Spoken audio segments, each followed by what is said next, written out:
Կենտրոնի եթերը շարունակում է անցուդարձը, եկել ենք միասին ու կարճ ամփոփելու օրվա կարևոր իրադարձությունները Հայաստանից ու աշխարհից։ Բարի երեկո։ Թուրքիան աջակցում է Նիկոլ Փաշինյանին, թե ոչ, նախորդին Հական Ֆիդանի հայտարարությունը Երևանյան քաղաքական օրակարգի թիվ 1 թեման է դարձել։ Թուրքիայի արտգործնախարարը նախ ասել էր, որ տարածաշրջանում Թուրքիայի, Ադրբեջանի եւ Հայաստանի իշխանությունները բարեկեցության ճանապարհով առաջ շարժվելու կամք ունեն, ապա խոսելով Հայաստանի առաջիկա ազգային ժողովի ընտրության մասին ասել էր. Մենք տեսնում ենք, որ Փաշինյանն առաջատար է հասարակական կարծիքի հարցումներում։ Մենք անկեղծորեն աջակցում ենք այն կառուցողական դերակատարմանը, որը նա ցուցաբերում է այս հարցում։ Այս կամքը պետք է շարունակվի։ Ընդդիմադիր падգամավոր Գեղամ Մանուկյանը սոցցանցում գրում է, որ այսպես Թուրքիան խառնվում է Հայաստանի ներքին քաղաքական ընտրական գործերին, ապագա իշխանության ձևավորմանը, իսկ ահա ազգային ժողովի փոխնախագահ Ռուբեն Ռուբինյանը հերքում է, որ Ֆիդանը ընտրություններին Փաշինյանին աջակցող հայտարարություն է արել։ Նման բան նա չէր էլ կարող ասել, որովհետև դա մեր ներքին գործն է, գրել է նա։ Ես օրենքով գող կամ քրեական հեղինակություն ընկեր չունեմ, լրագրողներին ասել է ՔՊ խմբակցության անդամ Հայկ Սարգսյանը։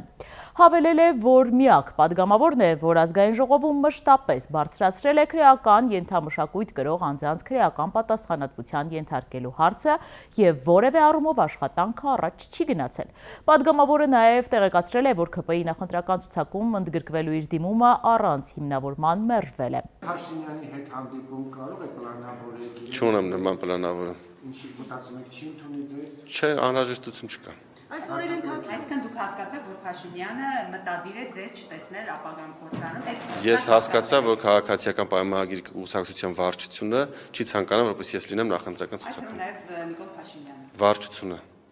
Ինչու եք դուք հիմա պաշտպանում Նիկոլ Փաշինյանին։ Ես կներեք որտեղ տեսակ պաշտպանել։ Վարչությունը ունի 20 անդամ։ Վարչությունը ունի 20 անդամ։ Բոլորի ձայները հավասար են եւ վարչությունը կայացրել է երկու որոշում, առաջի դեպքում մերժել է իմ ցուցակում ընդգրկվել է, երկրորդ դեպքում մերժել է իմ բողոքարկումը եւ սա վարչության որոշումն է։ Ալեն Սիմոնյանը վստահեցնում է, որ եթե լուրջ պատճառ չլիներ, Հայկ Սարգսյանին ՔՊ ցուցակից չէին հանի, սակայն պատճառը ինքը չէ։ Իրեն շատ մանրամասն ներկայացվել է պատճառը, ինչպես նաև բոլոր մնացածին բոլոր մնացածին այտենց չի ներկայացվել, ոնց որ Իրանը ներկայացվել որպես գործընկեր եւ ցավում եմ, որ ինքը նույնիսկ այդքան ներկայացնելուց հետո հիմա պնդում է անում, որ ինքը չի հասկացել։ Այդքան լուրջ պատճառները։ Տեսեք, դե չեմ պատրաստվում որևիցե գնահատական տալ, եթե լուրջ չլիներ, եթե դրա առիթը չլիներ, նման որոշում չէր կայացվի, հա։ Այսօր բավական թեժեր խորհրդարանում ժողովուրդ օրաթերթի լրագրողներին հեռացրել են ազգային ժողովի շենքից։ Լրագրողները, որ ավելի վաղ զրկվել էին ԱԺ հավատարմագրումից, այսօր խորհրդարանի պաշտպանության եւ անվտանգության հարցերի հանձնաժողովի նիստին էին մասնակցում։ Ազգային ժողովի աշխատակազմի ղեկավար Դավիթ Առաքելյանը սակայն ասել է, որ նրանք իրավունք չունեն ներկա գտնվել այդ տարածքում եւ լուսաբանել նիստը։ Քնար Մանուկյանը եւ Սոնա Գրիգորյանը պնդել են, որ Հայաստան խմբակցության падգամավոր Գեղամ Մանուկյանն է իրենց անցագիր տրամադրել եւ իրենք այնտեղ լուսաբանել են падգամավորի գործունեությունը։ Ես խնդրում եմ դուրս գալ։ Այո, դուրս եկեք, հիմա դուրս։ Շատ լավ։ Որպեսզի դուքան չլինի, դուրս եկեք։ Դուք էլ։ Դուրս եկեք։ Դուրս եկեք։ Ես հիմա ասում եմ նիստը որպես վարող, դուրս եկեք։ Շատ լավ, հիմա դուրս եկեք, թողեք աշխատենք, դուրս եկեք։ Երբ որ ձեզ իրավասություն կտան, որպես լրագրող հանդես գալու կգաք կնստեք։ Շատ լավ։ Գեղամ Մանուկյանը կարա իրեն սենյակ հրավիրի, բայց ոչ հանձնաժողովի աշխատանքին։ Դուրս եկեք։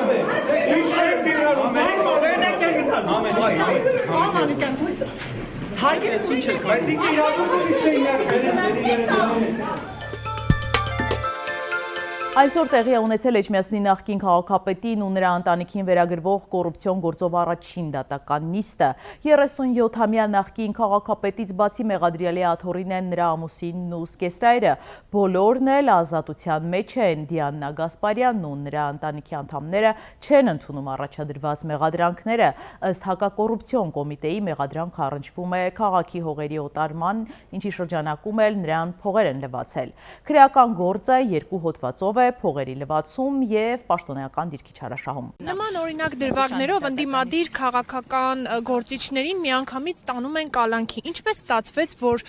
դուք շարունակում եք մնալ ազատության մեջ եւ ձեզ հետ փոխկապակցված անձինք։ Ասել, որ ամեն դեպքում իմ հանդեպ ոչ մի կանխակալ կամ դրական ինչ-որ այլ վերաբերմունք հովանավորչական չկա, իսկ թե ինչի կալանք չի եղել, արդեն պետք է նախաքննության մարմինը պատասխանի։ Այսքանով ավարտենք։ Լավ, մեկ մեր թեմայով է։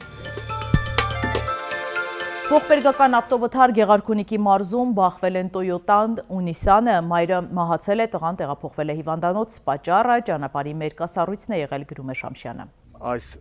ողբերգական պատահարը տեղի չէր ունենա, եթե ճանապարհն սպասարկող Գավառ սերվիզ, այդպես են ասում, Գավառ սերվիզի չինովնիկները ժամանակին ճանապարհը մշակեին աղուավազով, մերկասառույց չլիներ ճանապարհը ու միայն վթարից 40 րոպե հետո բարեհաճել ու սկսել են ճանապարհը մշակել աղու ավազով։ Արագածոտնի մարզում փրկարարները, պարեկներն ու ծաղկահովիտ բժշկական կենտրոնի բժիշկները սաստիկ բքի պայմաններում մոտ 2 կիլոմետր ձյունապատ անանցանելի ճանապարհը հաղթահարելով մորն ու նրա 3 անչափահաս երեխաներին տեղափոխել են հիվանդանոց։ Ավելի վաղ ահազանգ էր ստացվել, որ առողջական խնդիրներ ունեցող բուժառուին շտապօգնությունը չի կարողանում մոտենալ։ Նոր տարին այլևս նոր չէ, Facebook-ում գրել է Նիկոլ Փաշինյանն ու տեսանյութ տեղադրել։ Տոնածառը հանում են, այդ նշանակում է, որ նոր տարին այլևս նոր չէ։ Եվ սիրուն աշխատանքային հաջող տարի է սկսվել։ Առաջարկում եմ միասին թերթել մամուլի էջերը։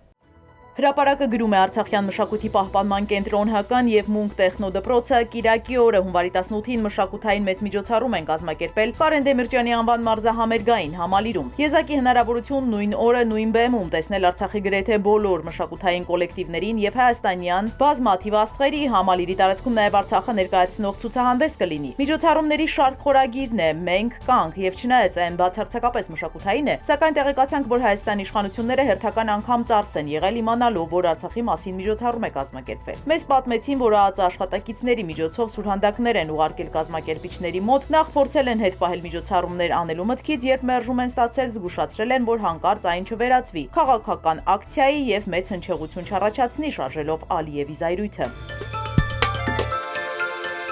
Հրապարակը գրում է, գաղտնիք չէ, որ իշխանություններն ամեն գնով փորձում են իրենցով անել ԵՊՀ-ն, իսկ ԵՊՀ ռեկտոր Հովհաննես Հովհաննիսյանը հլու հնազանդ ծառայում է իշխանավորներին, կատարում է նրանց բոլոր հրահանգները, ընդդիմադիր հայացքներով դասախոսներին հեռացնում է համալսարանից, նրանց փոխարինելով բացառապես իշխանամետ դասախոսներով։ Ինչ խոսք, 2018-ից առաջ էլ Մայրբուհը քաղաքականացված էր, իսկ նախկին լուսահոգի ռեկտոր Արամ Սիմոնյանը երդվյալ հանրապետական էր, սակայն Երևանի պետական համալսարանն իր մեկդարյա պատմության ընթացքում երբեք այսքան քաղաքականացված չի եղել, որքան հիմա է։ Օրեր առաջ մենք գրել էինք, որ գլխավոր դատախազության շենքում Մայրբուհի իրավագիտության ֆակուլտետը լաբորատորիա է հիմնադրել։ ԵՊՀ-ում պաշտոնապես բացվել է տվյալների մշակման կենտրոն։ Այս կապակցությամբ համալսարանում ներկա են գտնվել վարչապետ Նիկոլ Փաշինյանը։ ԵՊՀ-ից մեզ պատմեցին, որ կառավարությունն է ահռելի գումարներ հատկացրել, որպեսզի ԲՈՒՀ-ը գերժամանակակից տվյալների մշակման կենտրոն հիմնադրի։ Տվյալների մշակման կենտրոնի բացմանը ոչ միայն Նիկոլ Փաշինյանն է ներկա եղել, այլև Ազգային ժողովի նախագահի տեղակալ Հակոբ Արշակյանը,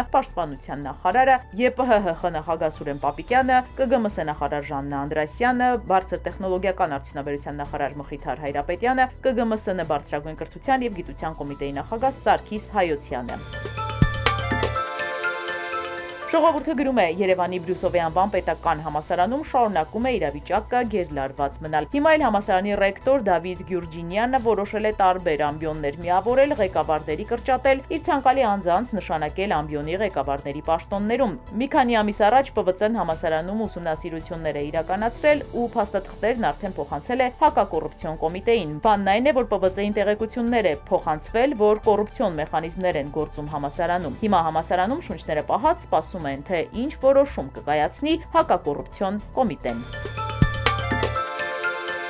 Հրապարակը գրում է. Հարսանիքների քեֆ ուրախություն խնջույքների մեծ սիրահար Նիկոլ Փաշինյանն իր թիմով շաբաթ օրը հերթական խնջույքին է մասնակցելու։ Մեր տեղեկություններով այս անգամ ԿՊԱ-ականները հավաքվում են Աչքալուսանքի։ Բանն այն է, որ Արփի Դավոյանի դստեր ծնունդը ԿՊԱ-ականները չէին նշել եւ հիմա լրացնում են այդ բացը։ Հատկանշական է, որ Դավոյանի դուստրը 2 ամսական է արդեն եւ Աչքալուսանքի համար միայն հիմա են քեֆանում։ Հավանաբար հին հայկական ավանդույթով 40-ից հետո են որոշել նշել։ ԿՊԻ մեր աղբյուրը պատմեց, որ այդ օրը սպասում են, որ Նիկոլ Փաշինյանը իր տաղանդը ցույց կտա եւ ամբողջ թիմով կընկնդրեն Փաշինյանի կատարումը հարվածային գործիքների վրա։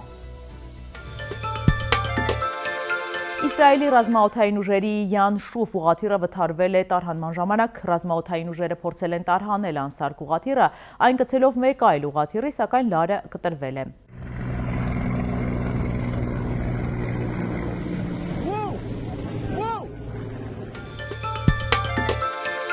Մոսկվայի մետրոյում շոու արած պարողին ձերբակալել են, նա սկզբում անցումի տակ է պարել, հետո տեղափոխվել է վագոն։ Կադրերից երևում է, որ ուղևորները նրա տաղանդը չեն գնահատել։ Իսկ Ուֆայում հաճախորդը ծեծել է վաճառողին իրեն անհամ շաուրմա վաճառելու պատճառով, նրան հատկապես դուր չի եկել կաղամբը։ Էքստրիմի սիրահարները յուրահատուկ փորձություն են անցկացրել, բազմոցով սահել են մերձ Մոսկվայում գտնվող լճի վրայով։ Վերջերս տեղի ունեցած հզոր ցիկլոնից հետո Կամչատկայում խանութը ահա այսպիսի տեսք ունի։